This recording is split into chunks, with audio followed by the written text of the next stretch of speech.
Hi, my name is Esther Kim. Welcome to my channel, EG Kim Tutoring. This video is on SAT reading strategies that I think you might find helpful, especially if you're first starting out. So tip number 1 is to always read the introduction for each passage. This is the part that comes right before the passage starts. It gives you the title, the author, and the year. Focus on the title. The title should tell you what the subject of the passage is, and then also potentially hint at what the author's attitude is. Then check out the year, because sometimes the year can tell you where the author is coming from. So for example, if you think about an author writing about space technology, his perspective or her perspective might be different if it was written in 1995 versus 1950. And then tip number 2 is to read the first paragraph and then read the last paragraph to find out what the main point is of the passage. So you're not really reading for fun and you're under time conditions. The sooner you figure out where the passage is going, the easier the passage will be in terms of reading it.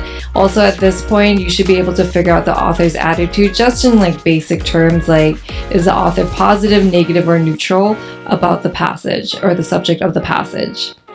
And then tip number 3 has to do with how to read the paragraphs. So when you're reading the paragraphs, focus on the first 2 sentences of the paragraph because they will give you the main idea of that paragraph. So think about how you write essays in class. So the first sentence of a paragraph is your topic sentence.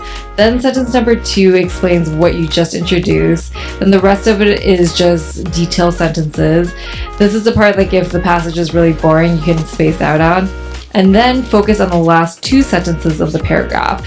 Technically, the last 2 sentences of the paragraph should summarize the paragraph, like the main idea of the paragraph, and then also hopefully transition into the next paragraph as well. So these are the 3 main strategies that I like to share with you today. There is a bonus tip. This bonus tip is on how to read the answer choices that are given for each question. So most students read answer choices going in order A through D, which is completely normal, and also that's something they assume you do. But oftentimes students will either overlook an answer choice or misread something. So if you're doing this, a good strategy is to read backwards. So what I mean by that is read from answers D and then go up to answer A. It's really unnatural, which is like the main point because it's so uncomfortable. It'll force you to kind of focus on every single word. So hopefully you found this video helpful. Feel free to check out the other ones as well.